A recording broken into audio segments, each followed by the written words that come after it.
ahkamus safar khamsatun. Jadi safar ini kan kebutuhan, betul. Setiap orang pasti pernah safar. Makanya banyak ahkam safar oleh para ulama, hukum-hukum safar dibagi-bagi.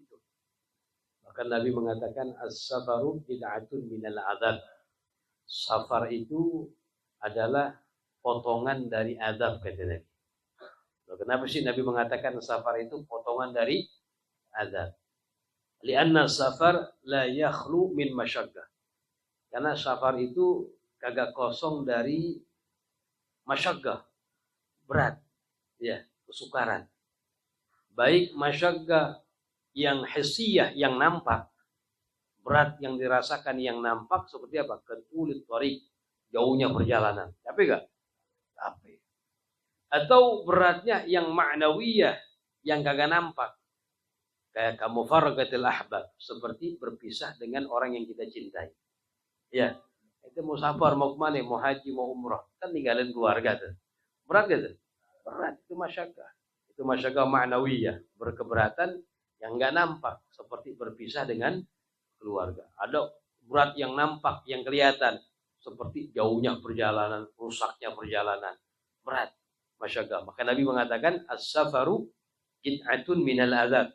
Safar itu adalah bagian atau qit'ah, bagian daripada azab. Kenapa dikatakan azab? Ya, azab di sini bukan berarti siksaan.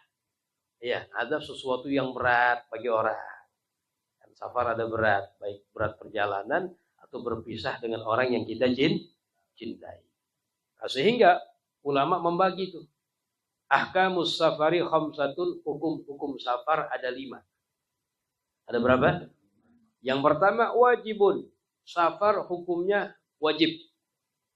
Kalau wajib hukumnya apa? Yang ngerjakan dapat pahala, yang meninggalkan dosa. Wajib. Kasafari liisqati fardil haji wal umrati.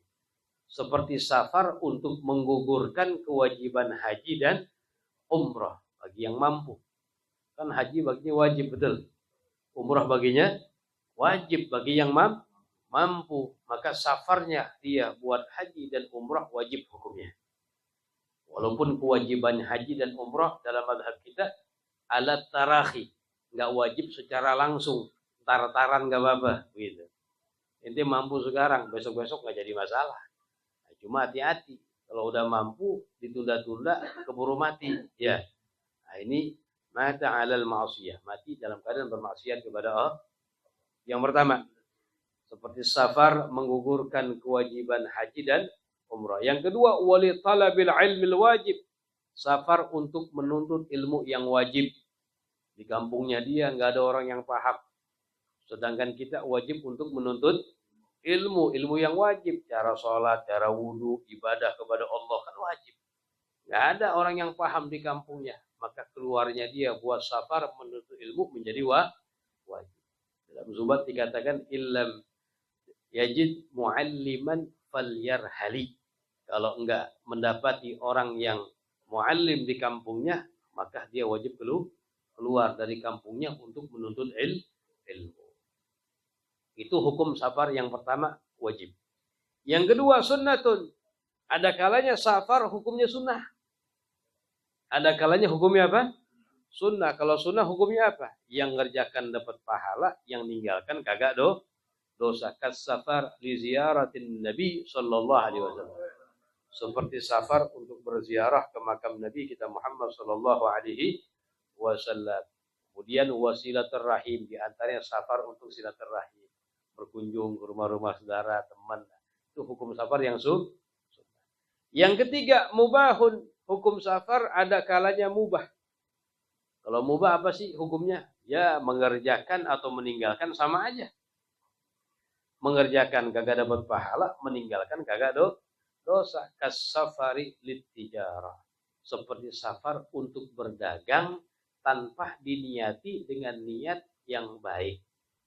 Tanpa diniati dengan niat solehah. Ya dagang aja gitu, kagak niat apa-apaan. Kagak niat ittiba bin Nabi. Makanya sayang, antum yang dagang tuh niatin tuh dengan niat yang baik. Saya berdagang, yang pertama niatkan ittiba'an bin Nabi sallallahu alaihi, mengikuti sunnah Nabi karena Nabi berdagang. Diniatin dagangnya dia untuk hal-hal yang baik, dah maslahat diniatin. Tapi kalau kagak niat sama sekali, mubah aja. Hukumnya asal hukumnya mubah begitu. Cuma sayang perkara yang mubah kagak diniatin sayang. Jadi kosong dari pahala. Sama pernah sering kita sampaikan. Jadi perkara yang mubah diniatin taat sehingga mendapatkan pahala. Makan asal hukumnya mubah. Cuma makan inti kalau niatkan biar badan inti kuat ibadah kepada Allah dapat pahala. Sebab itu dikatakan apa? Lakin idza nawa bi aklihil ghuwa li ta'atillahi lahu ma qad nawa. Orang yang makan dengan niat biar badannya kuat ibadah kepada Allah, maka makannya itu bernilai pahala. Makruhun yang keempat, hukum safar ada kalanya makruh. Makruh apa sih? Makruh yuthabu ala tarkihi imtizalan wala yu'aqabu ala fi'lih. Yang meninggalkan dapat pahala dengan catatan meninggalkannya karena mematuhi syariat. Yang mengerjakan kagak dosa. Kasafar litijara fi akfanil mauta.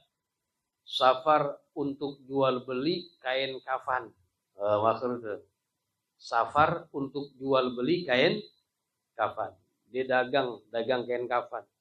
Cuma dagangnya kelilingan, masuk kampung keluar kampung. Yang dijual apa? Kain kafan. Apalagi itu? Pokoknya yang berhubungan dengan mayit begitu. Iya. Loh, kenapa makruh? Ini yang muter-muter ya, bukan yang ngetem di tempat. Kalau yang dia punya kios ngetem tempat kagak makruh. Ini yang muter-muter masuk kampung keluar. Kenapa makruh? Karena dia berharap setiap kampung yang dia masukin ada yang mati di situ. Kalau ada yang mati sih mau beli, betul ya. Nah ini makruh ya ini. Mudah-mudahan di kampung ada yang mati 5 gitu. Lumayan 5. Kalau kagak ada yang mati, kagak ada yang beli.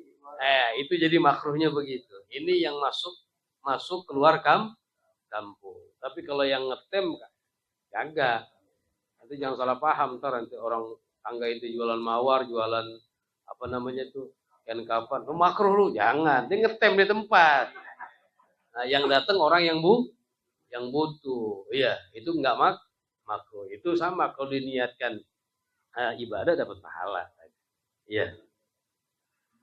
Kemudian lillahwi, safar untuk bermain-main, wal la'bi ghairul muharram, permainan yang tidak haramkan.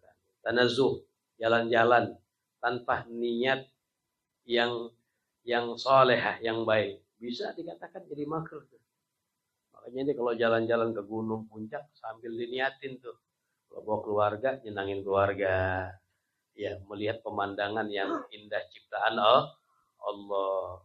Ma khalaqta hadza batila, enggak engkau ciptakan ini secara sia-sia. Luar biasa ini apa namanya tafakkur akan ciptaan Allah bisa menguatkan keimanan kita kepada Allah Subhanahu wa taala. Itu dari pahala jadinya. Yang terakhir, haramun, hukum safar yang kelima bisa haram. Kalau haram yang melakukan safar dosa dia. Yang melakukan berdosa, ya. Apakah safari zaujah, seperti safarnya istri min ghairi idzni zaujiha, tanpa izin suaminya.